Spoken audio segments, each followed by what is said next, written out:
Baik, alhamdulillah tuan-tuan, saya pengalaman saya sepanjang berpuluh-puluh tahun ceramah ni tak adalah besar banyak benar pengalamannya, tak ada. Saya jadi pengetua pencetus ummah TV Astro, pensyarah dia, pengajar dia orang PU macam PU lah tuan-tuan. Jadi zaman sekarang dah tak ada lah. Tak silap saya zaman tu sempat saya bersama dengan Azihal dari Sabah ni. Ya, Ustaz Azihal PU Azihal ya Ustaz kalau ada lah. Ya. Dia daripada Sabah. Kemudian yang meninggal tu apa nama ya Ustaz? Apa? Zaid. Zaid. Ya. Yang putih-putih tu. Itu saya sempat dengan dia. Saya latih dia orang. Kemudian di TV3 saya latih Da'i TV3. Kemudian saya jadi mursyid pengetua Da'i TV3. Kemudian TV RTM astagfirullahalazim, anak-anak untuk anak-anak kecil, untuk budak-budak bintang kecil ke bintang apa ke lupa dah. Jadi bertahun-tahun, beratus-ratus orang saya latih jadi penceramah. Beratus-ratus yang terlibat dengan kontroversi, yang menikah bercerai, yang kahwin dengan artis. Adik-adik kalau nak kahwin dengan artis masuk PU. Yang jadi jutawan, macam-macam tuan-tuan pengalaman saya. Dan saya latih dia orang beratus-ratus orang setiap musim. Dan dia orang masuk ke sekolah saya beberapa minggu, beberapa bulan sebelum masuk dalam TV, sebelum keluar dalam masyarakat. Ada yang jadi jutawan sekarang, ada yang jadi penceramah tetap radio, ada yang jadi penceramah tetap televisyen, ada yang jadi guru, ada yang jadi pengetua. Jadi adik-adik, jangan adik-adik nampak dakwah ni sempit. Nombor satu pagi ni, jangan anggap bahawa dakwah ni sempit. Dakwah sangat luas. Kawan saya balik dari Mesir, 7 tahun dia di Mesir, dia tak jadi ustaz, dia tak jadi pendakwah, dia jadi tauki kelapa sawit. Dia ada 400 ekar kelapa sawit. Dan sekarang dia sibuk berceramah dengan sawit dia. Tak semestinya balik daripada Mesir jadi ustaz. Itu yang tadi merdeka minda. Balik ni jadi ustaz, balik ni jadi ustaz, balik ni jadi kerja pejabat agama, balik ni kerja jadi imam. Habis tu kalau tak ada kerja.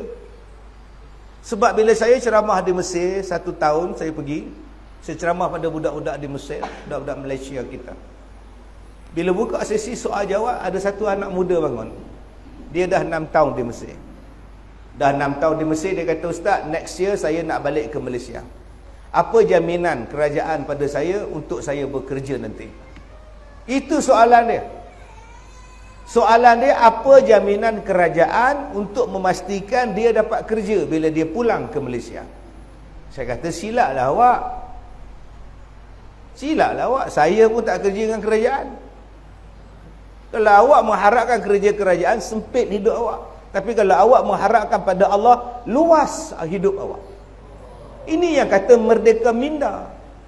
Kalau awak merdeka, awak tak merdeka minda, awak masih mengharapkan aku nak kerja kerajaan, aku nak kerja kerajaan, awak sempit hidup. Luas. Kawan saya tuan-tuan, sekarang dia jadi pakar komputer. Dia orang hafiz Quran, tapi pakar kepada komputer. Merawat komputer, membuat macam-macam benda dalam komputer. Seluruh jabatan panggil dia untuk buat. Dia orang hafiz Quran tapi pakar dalam bidang komputer. Ada kawan saya sekarang, selepas habis tahfiz, dia masuk Universiti Pertanian pada masa itu. Kemudian sekarang dia jadi pengarah perhutanan sebuah negeri. Dia hafiz Quran, jadi pengarah perhutanan negeri di Malaysia. Tak semestinya kita ni jadi pendakwah. Adik-adik lepas habis diploma ni sambung bidang lain. Kawan saya sekarang menjadi doktor, hafiz Al-Quran, sambung pengajian di India, ambil doktor dan sekarang jadi doktor MBBS India. Saya tanya, apa kejadah kau pergi ke doktor pula ni? Jadi doktor sekarang. Padahal hafiz Quran. Daripada diploma, stop diploma, cukup setakat diploma tahfiz, kemudian dia sambung pergi ke Mesir, balik jadi guru Jekov. Yang tu ramai. Jadi guru sekolah kebangsaan, jadi guru dan sebagainya. Ada kawan saya tuan-tuan yang sama-sama belajar dengan saya menjadi korporat. Adik-adik pergi ke Pulau Pangkor, ada hotel dia 5 bintang, 6 bintang di Pulau Pangkor. Dan kalau adik-adik pergi ke Langkawi, ada satu pulau yang kita naik bot pusing sampai Tasik Dayang Bunting, naik bagi burung elang makan itu, dia akan bawa ke satu pulau yang orang mandi-manda di pulau tu, jauh dari pulau besar Langkawi. Pulau tu dia punya. Bayangkan budak hafiz Quran ada pulau. Budak hafiz Quran ada hotel 5-6 bintang di Pulau Pangkor. Cari dalam Google apa hotel 5-6 bintang di sana, itu dia punya. Jadi korporat. Subhanallah. Ada kawan saya yang jadi ahli politik. Jadi ahli politik, jawatan politik. Kemudian kalah pula pilihan raya. Sekarang duk menung, tak ada kerja apa pula. Macam-macam. Jadi adik-adik cuba nampak, daripada 400 ekar kelapa sawit dia buat, mana dia dapat tanah sampai 400 ekar? Dia pergi ke pejabat tanah, dia tanya mana dia tanah wakaf yang tidak diusahakan. Jadi dia nak usahakan, dia nak tanam kelapa sawit, dia bayar ke pejabat agama, dia bayar ke pejabat ini, dan duit ini dia bahagi-bahagi, dia boleh tarik orang bekerja dengan dia. Kerja dia ialah cari tanah yang terbiar, yang diwakafkan, yang tak dimajukan, dan dia minta izin untuk tanam pokok, dan dia buat pembahagian. Akhirnya dia uruskan sekarang 400 ekar kelapa sawit. Dia tak jadi ustaz, dia tak jadi imam, dia tak jadi tuan qadi, dia jadi tuan kelapa sawit. Jadi adik-adik, jangan kita ingat lepas ni aku nak jadi ustaz dan sebagainya. Dan ada kawan saya jadi pada tahfiz, sekarang jadi pelakon. Siapa ustaz? Ustaz Kazim lah, pelakon sekarang. Yang dah faham, tak faham sudah. InsyaAllah akan keluar tak lama lagi. Baju saya serupa dengan baju akak. Astaghfirullahalazim. Akak lah tu, tengok-tengok orang siapa. Ni akak ni, dekat tiang tu. Yang pegang, yang pegang. Sama pula baju kita ni. Allahu Akbar.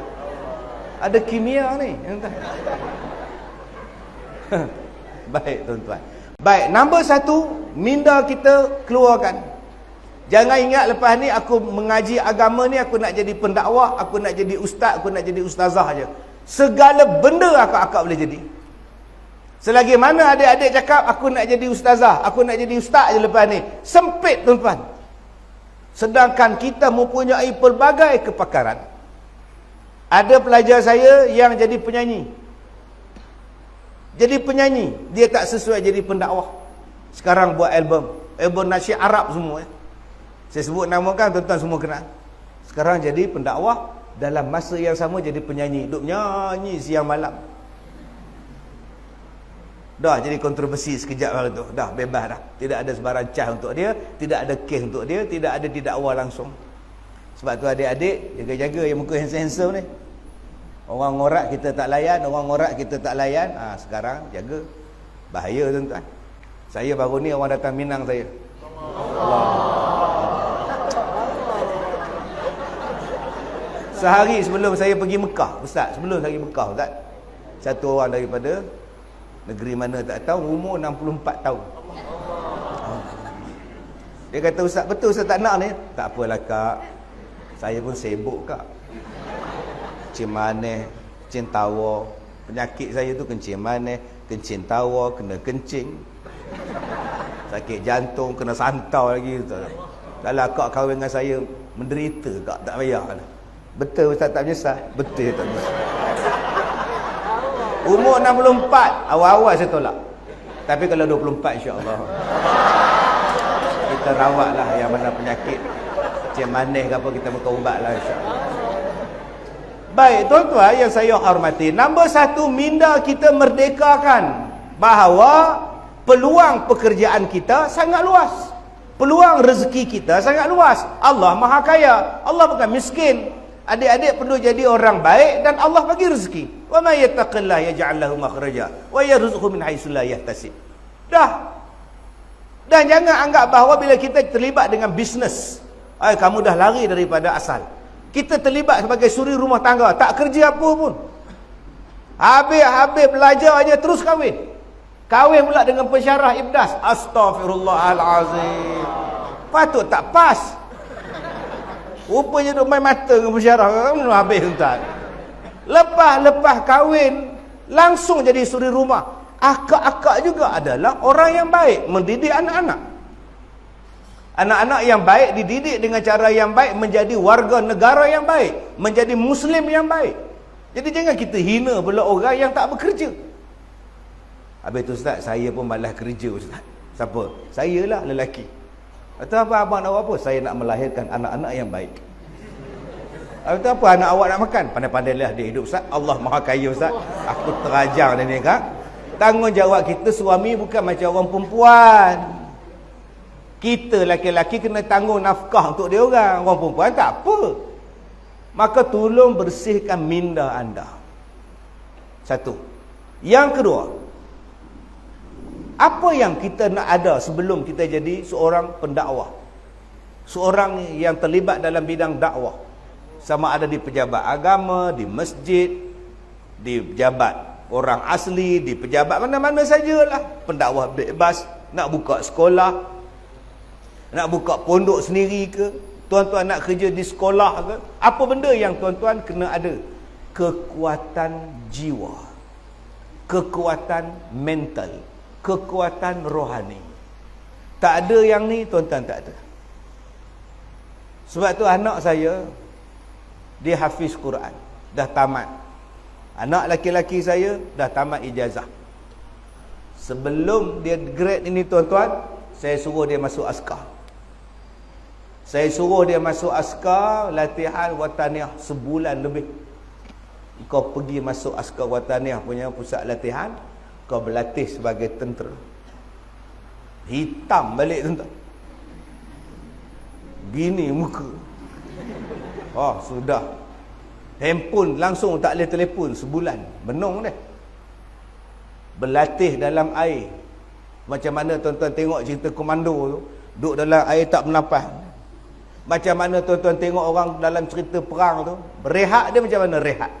Rehat askar dia macam mana?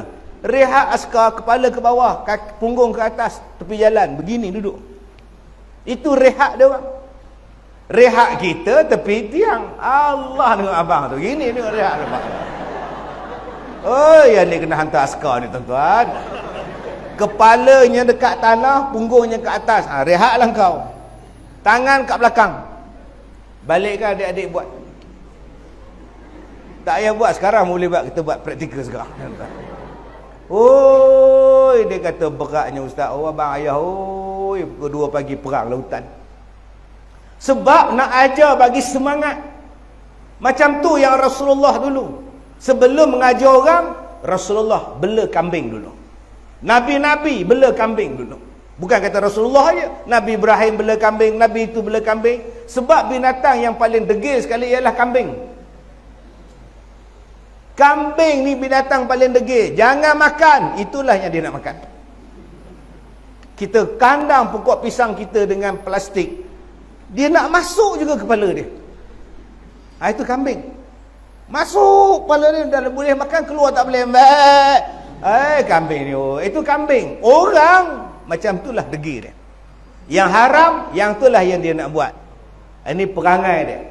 Dan kambing pula tuan-tuan, siapa yang bela dia, menyeronokkan hati dia. Sebab tu orang yang bela kambing, tenang jiwa dia. Cara nak bela kambing, nak panggil kambing macam mana?